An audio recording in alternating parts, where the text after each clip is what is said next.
आया जरा साहब तो ना आया है और तो दल पावेगा हां ठीक है तब कुछ बोलो साहब होए भजन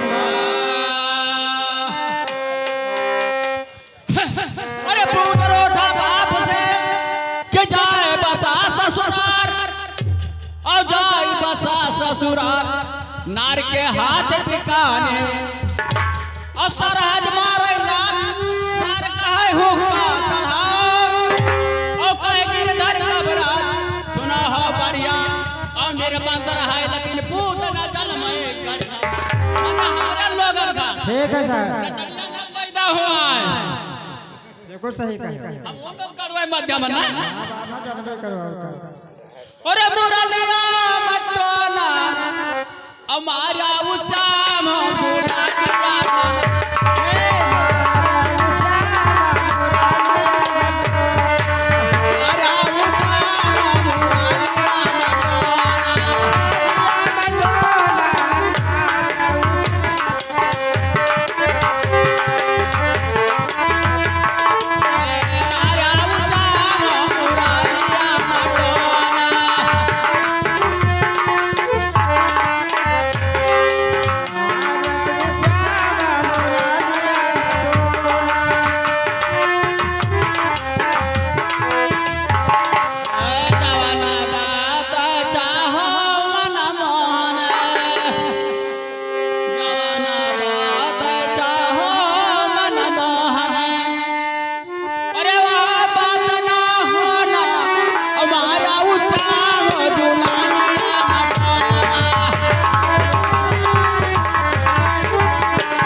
अरे श्री वृंदावन के कुंज गलन में अरे पकड़ा उताना ओढ़निया का कोना हमारा उताना दुल्हनिया मटोना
हम देखा नैना से खाता और कहाँ बिल में हो जाएगा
दुल्हन भजो साहब जग जीवन अरे हो न भोर बरसे बहु भाता और कहाँ बिल में हो जाएगा जीवन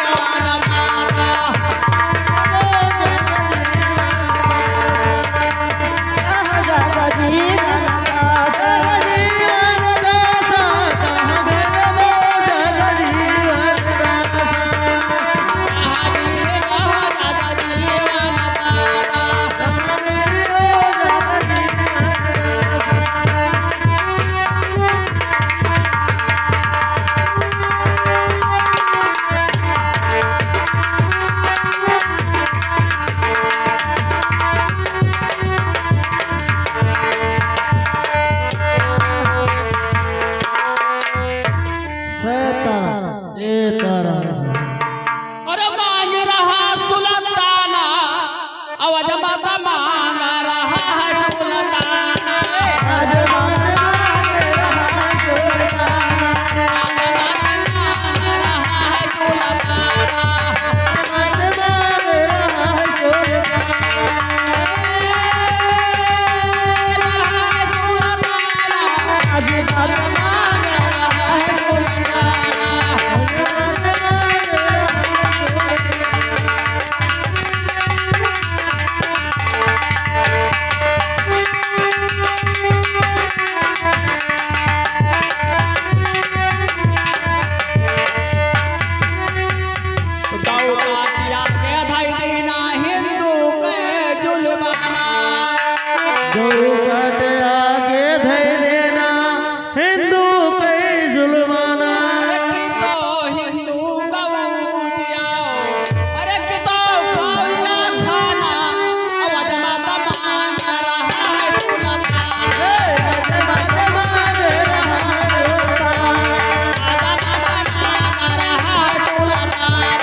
Thank you.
सुनो भाई साधु, अरे मुसलमान खिसियाना अजमत मान रहा रे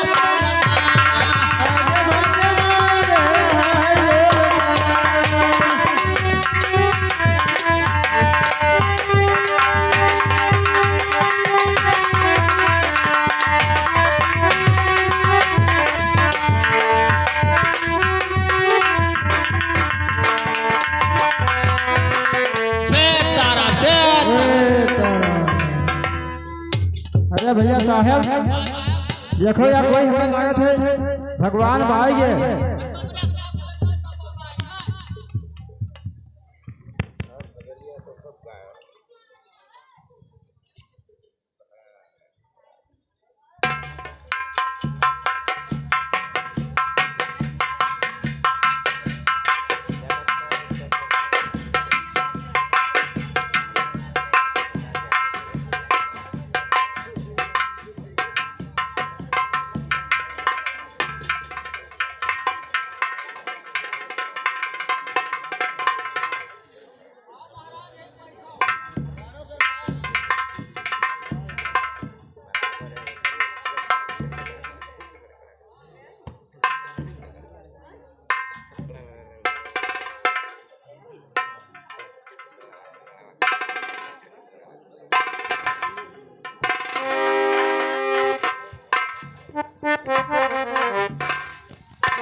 हाँ मुनिराज, कहिए भगवान। ये हड्डी का कैसा ढेर है? हड्डी का ढेर? हाँ नाथ, ये तो बहुत दुख की बात है। मैं बता रहा हूँ भगवान।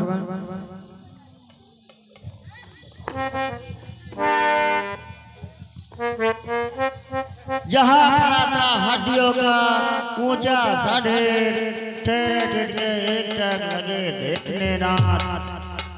फिर पूछा विष्णु से जो हो उनके साथ।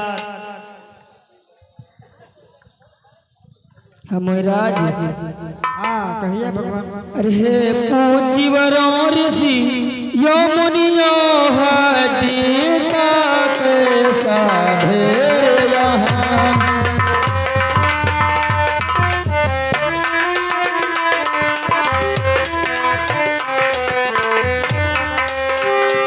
हे